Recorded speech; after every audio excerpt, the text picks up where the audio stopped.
The Heat one win away against Philly. A steal by Adebayo, and an easy jam coming. For a chance to pass to the Eastern Conference Finals. The White House honors victims. 1 million empty chairs around the family dinner table. As the U.S. reaches a grim COVID milestone. And the Supreme Court justices meet face to face. Will this institution survive the stench that this creates? For the first time since documents were leaked. These stories and more coming up on Newsbreak. Hello, South Florida. I'm Nicole Castañeda. And I'm Anya Joseph. Today is the mysterious Friday, May 13, 2022. Live from the South Florida Media Network's Biscayne-based studios in North Miami, this is SFMN Newsbreak. Our top story this morning, Miami is moving on. The Heat took Game 6 and won the series against the Sixers. Today, the Miami Heat are Eastern Conference finalists as they close out the 76ers in Game 6. Last night, Jimmy Butler led the Heat across the finish line with a smooth 32 points on Philly's home court. Fans fueling the team with boos, and they maintained the lead. Butler says he's ready for what's to come. I'm so grateful that Coach Pat believed in me, Coach Spo, and then they just like, yo, just go, figure out a way to get us to where we want to go, and I'm on my way to doing that. I'm trying to tell you, I cannot do that without these guys on this roster. They believe in me, I believe in them, and that's what works. I love being here in Miami. I love the group of guys that we have, and I'm not changing anything that happened. I'm here for a reason, and we're going to ride this wave and take it back to the 305, get ready for the next round, and work our way towards this championship. Now the Heat are ready and waiting for the winner of the Milwaukee Bucks-Boston Celtics series. Another grim milestone this morning in the coronavirus pandemic. As the network's Yvette Franco reports, the White House announced yesterday that the U.S. had crossed 1 million COVID-related deaths. At the White House, flags flown out half-staff in memory of 1 million Americans who have lost their lives to COVID-19. 1 million COVID deaths. 1 million empty chairs around the family dinner table. Each irreplaceable. President Biden says the pandemic is not over. Latest numbers from the CDC show COVID-19 cases caused by an Omicron offshoot have nearly doubled over the past 2 weeks, causing more than 40% of new infections in the U.S. last week. That's just the confirmed cases. And we know so many people either don't get tested or have rapid tests. While health officials say vaccination is the best way to protect against severe sickness, new CDC data shows more vaccinated people are dying of COVID-19 as vaccine effectiveness wanes over time and transmission rates tick up. The CDC says about 40% of COVID-19 deaths in January and February were among vaccinated people, but only about 15% of deaths in February were among people who were vaccinated and boosted. We're quite concerned even about the summer, particularly in the areas of the country where vaccinations rates are not so high, people are not so much up to date. The FDA's commissioner says the concern is even higher for COVID-19 case rates in the fall and winter. In the next month or two, we'll be looking carefully at the composition and the recommendations for vaccination in the fall. For the South Florida Media Network, Yvette Franco. The body of a slain Palestinian-American journalist has been brought back to Jerusalem.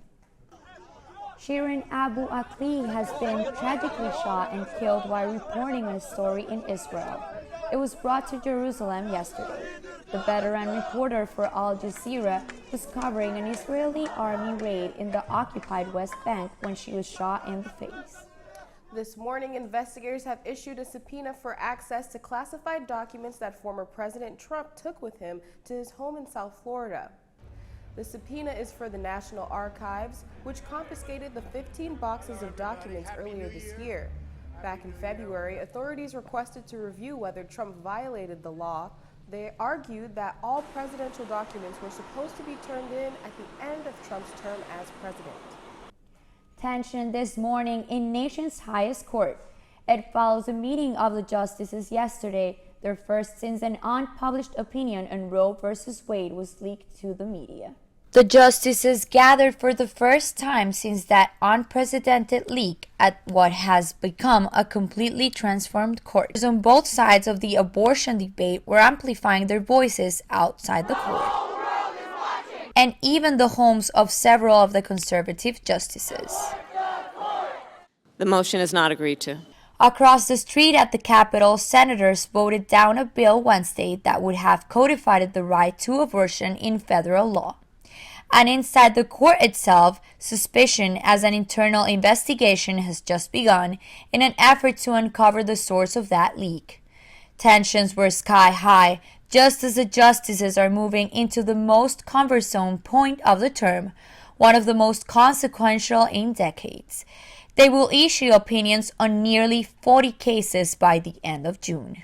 Justice Sotomayor's foreboding commentary December 1st, as the court heard arguments on Mississippi's 15-week abortion ban, has gained new significance since that leaked draft indicated 5 justices are prepared to not only uphold the Mississippi law, but strike down Roe v.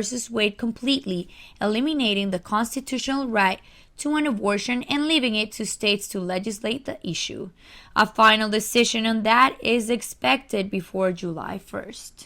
Chief Justice John Roberts has ordered an internal investigation into the draft opinion leak to Politico, but sources close to the court says unless obvious clues were left by the leaker, a probe into the situation could raise complicated questions about how deep the investigation can go.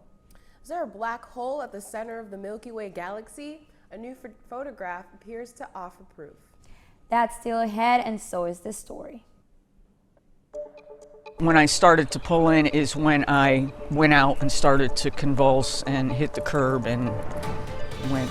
So no, I didn't wake up till the next day. A South Florida woman who had a medical episode behind the wheel speaks publicly for the first time with a message for the Good Samaritans who saved her. Newsbreak will be back in 2 minutes. If a natural disaster shows up at your doorstep, you can't just turn it away. That's why it's important to prepare for emergencies before they show up. Go to ready.gov/plan to find the tools and tips you need. And make a plan today. Jordan knows he shouldn't eat this entire bowl of nachos, but tonight he's earned that right. Because a few hours ago, in the middle of happy hour, he recognized a sign. Not from the gods or a bolt of lightning, but from a double heart, a kissy face, and a fourth ha in ha ha ha. That's when Jordan knew he was buzzed. So when it was time to go, he got a ride home instead of driving. Be a legend like Jordan.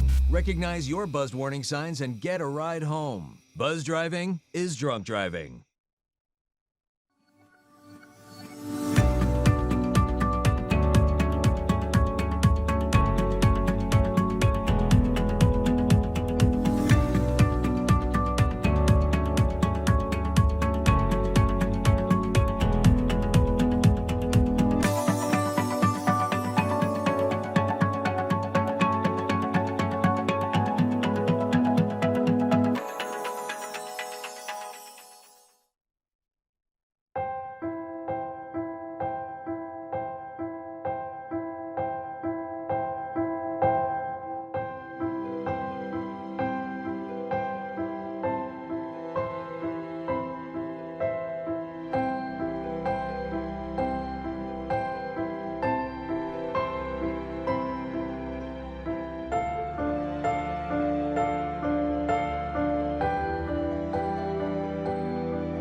Daughters are so grateful for you. Saying thanks, a woman in Boynton Beach telling the people who stopped her car that she may have died without them. A Florida driver is grateful to be alive after a group of Good Samaritans sprung into action and saved her life. Lori Rayburn suffered dizziness and convulsions behind the wheel, caused by a combination of high blood pressure pills and fasting before a medical procedure. Lori says her coworker was the first to come to her rescue after she lost consciousness. Other drivers then got out of their cars and manually forced her car door open. So happy to see that the community can come together and people can come together again. And using social media, police have identified several of the Good Samaritans, and Lori, now in good health, is planning a time to thank them in person. NASA released the first photo this morning of the black hole at the center of our galaxy. They've named it Sagittarius A star. It took more than 300 researchers from 80 institutions years to capture and confirm this image and discovery. Scientists believe this black hole is 4 million times more massive than our sun. That's all the time we have for Newsbreak. I'm Anya Joseph. And I'm Nicole Castañeda. Get more news anytime at sfmn.fiu.edu.